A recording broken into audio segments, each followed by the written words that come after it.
Bueno, los dejo ahora en manos de Héctor Mayral, que creo que no hace falta que lo presentemos.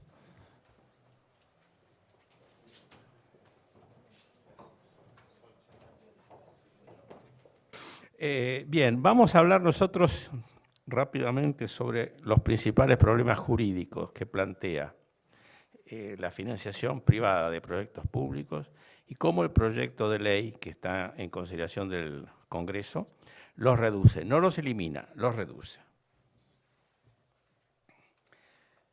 Bien, primero, el tiempo. El tiempo juega diferente como en la obra pública. Sí. Así. El tiempo juega diferente en esta financiación privada que en la obra pública, porque el banco recién empieza a cobrar, empieza a obtener la devolución de la financiación que adelantó a partir de la terminación de la obra. En consecuencia, hay una serie de riesgos, como bien decía Gustavo hace un minuto, que en la obra pública no son importantes y en realidad los soporta el Estado, pero que aquí, si no están debidamente previstos en el contrato, pueden implicar un fracaso de la financiación. Por ejemplo, temas ambientales, urbanísticos, intrusos. Es decir, ahí hay un serio problema que puede darse si hay intrusos que no se los puede sacar sino por la fuerza pública. Entonces, la solución de esto es, primero, no empezar el trabajo sin todas las autorizaciones.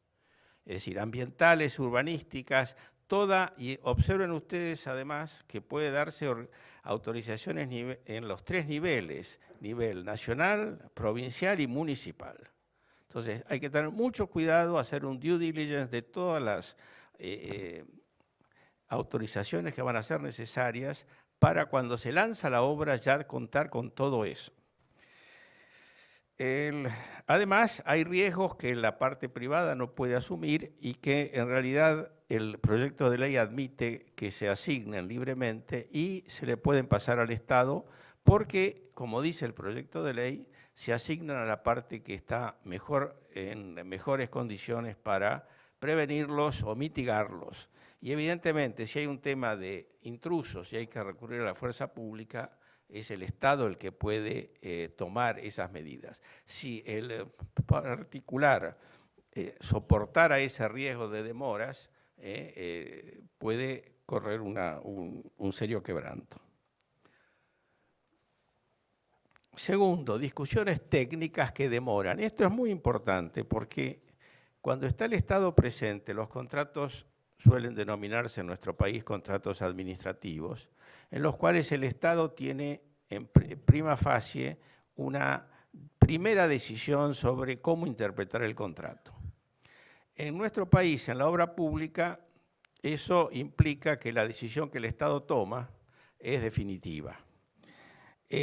Los inversores no están dispuestos a correr con ese riesgo y entonces se ha creado en Chile un mecanismo, que no es novedoso en Chile, pero Chile lo ha aplicado con mucho éxito, que es el Dispute Board o panel técnico que está previsto expresamente en el proyecto de ley. Es decir, se forma una comisión técnica el mismo día o pocos días después que se firma el contrato. Eso es esencial, que se constituya con la firma del contrato y que vive a lo largo de todo el contrato, revisa, hace inspecciones en la obra y cualquier discusión técnica se le somete a este Dispute Board. Los problemas así se resuelven en materia de días y no de años, como puede pasar bajo el régimen tradicional de la obra pública. Una vez en Lima, en una conferencia sobre este tipo de contratos, un miembro de Dispute Boards inglés dijo que a él le habían ofrecido participar en un nuevo Dispute Board. Dijo, mire, puedo empezar de aquí a 3 semanas recién porque estoy terminando otro. Y dijo, no, nos demora mucho. Son cuestiones de 40, 50, 60 días para solucionar estas disputas.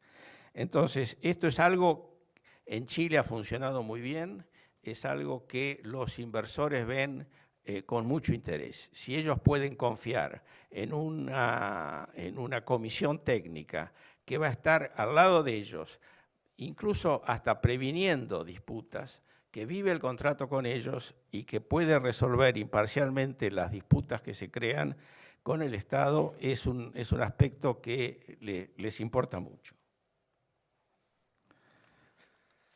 Luego está el tema de la solvencia del constructor.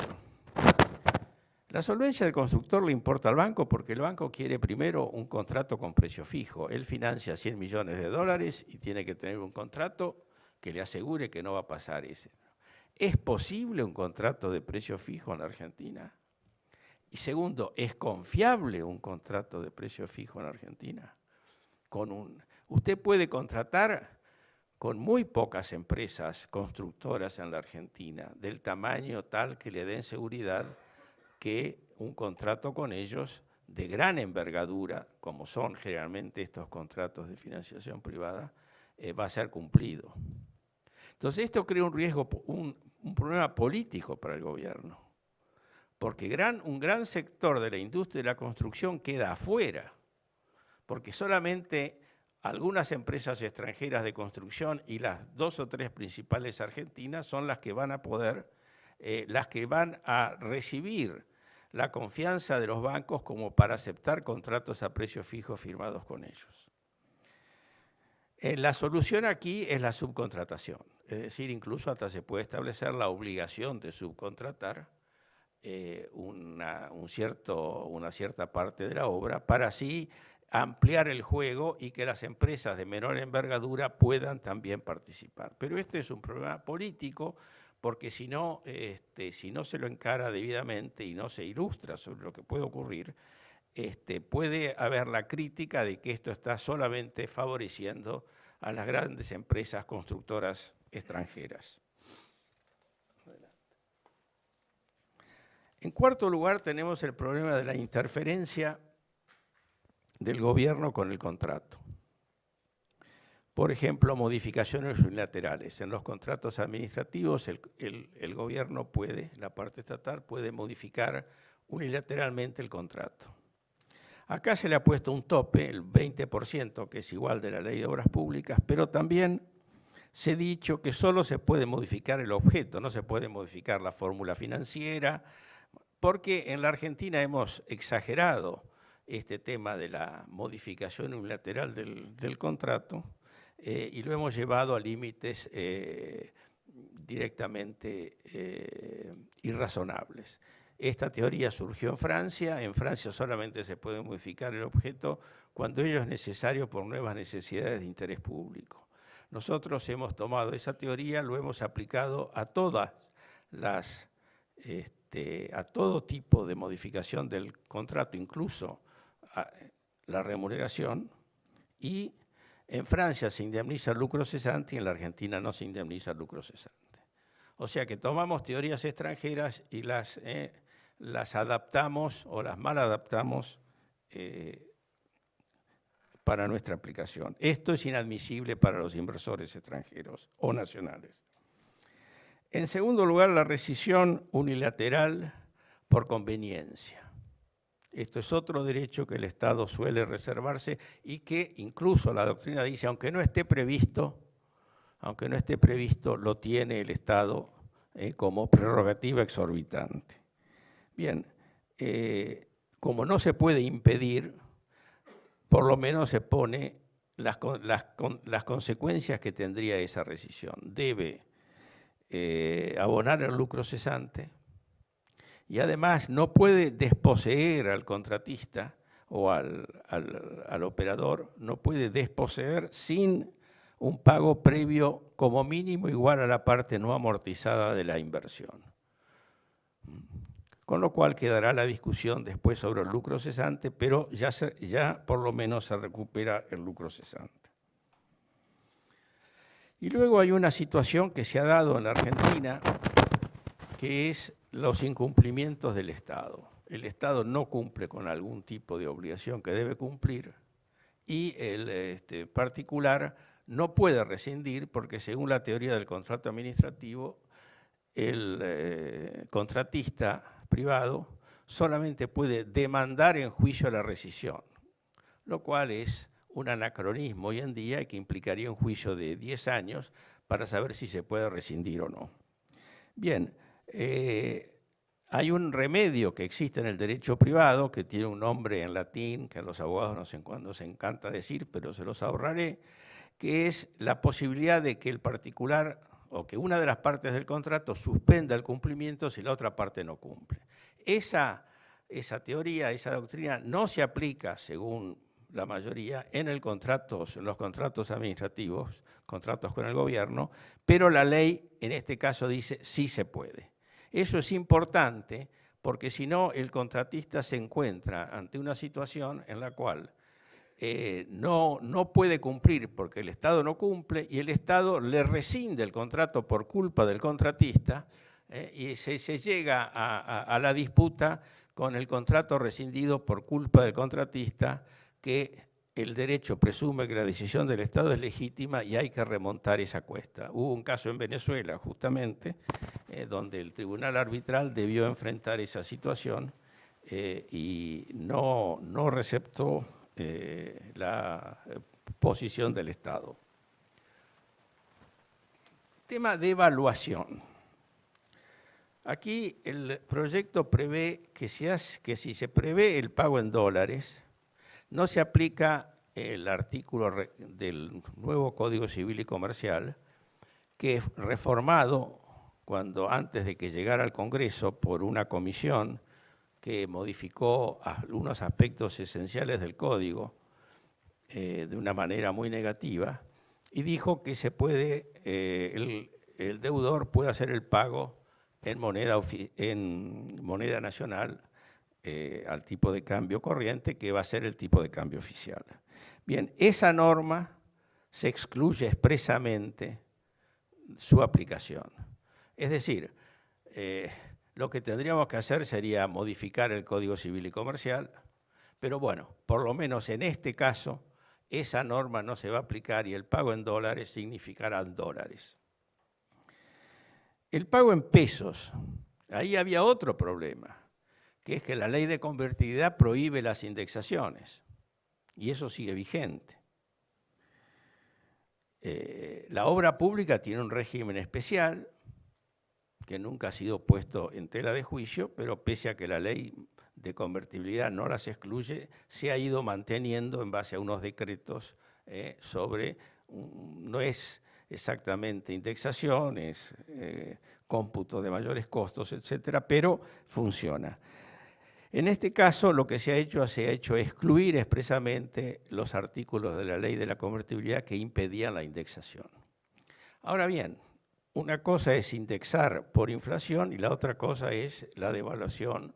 Es decir, ¿qué ocurre cuando la devaluación excede la inflación? Ahí los chilenos han encontrado una fórmula muy inteligente, que el otro día la expusieron en la Cámara de la Construcción, estábamos con el doctor Crivelli allí, y realmente es una fórmula inteligente porque establece el día que se lanza el contrato hay una relación determinada entre la moneda local y el dólar. Una brecha de más o menos 10% es el riesgo que asume el contratista. Si la devaluación excede la inflación en más del 10%, el Estado compensa. Si la inflación excede la devaluación en más de un 10%, el contratista paga más, el operador paga más. Es decir, como si uno analiza las dos curvas de inflación y de devaluación a lo largo de los años, en definitiva corren relativamente juntas, pero con grandes desfases temporales. Esto justamente busca evitar eso. En un contrato a largo plazo, permite, digamos, evitar esos picos de devaluación o de inflación. Bien, y después el riesgo político de violación del contrato por el Estado. Esto es lo que desgraciadamente hemos tenido en la Argentina estos últimos años, sin remedios judiciales. Yo escribí un artículo que se llamaba El silencio de los tribunales argentinos, donde decía que citaba esa frase de Sherlock Holmes, que Watson le dice Sherlock Holmes dice, el comportamiento extraño fue el del perro a la noche. Y Watson dice, sí, pero el perro no hizo nada, eso es lo extraño. Bueno, yo digo acá lo extraño es que los tribunales argentinos, después de 15 años de congelamiento de tarifas y especificación de tarifas, en violación total de los contratos y de toda la doctrina del derecho administrativo, del respeto de la ecuación financiero-económica del contrato, no hicieron nada. No hicieron nada. Entonces, ese es un déficit muy grande que nos va a costar mucho tiempo pagar. Entonces, obviamente, los inversores van a pedir el arbitraje que el proyecto admite, pero además el nuevo código ha colocado unas medidas que prácticamente destruyen el arbitraje en la Argentina, porque dice que no se puede renunciar al recurso por nulidad por haber fallado en contra del ordenamiento jurídico. Esto es básicamente una revisión del fondo. Entonces, además, algunos fallos recientes de la Cámara Contencioso Administrativo han prácticamente colocado la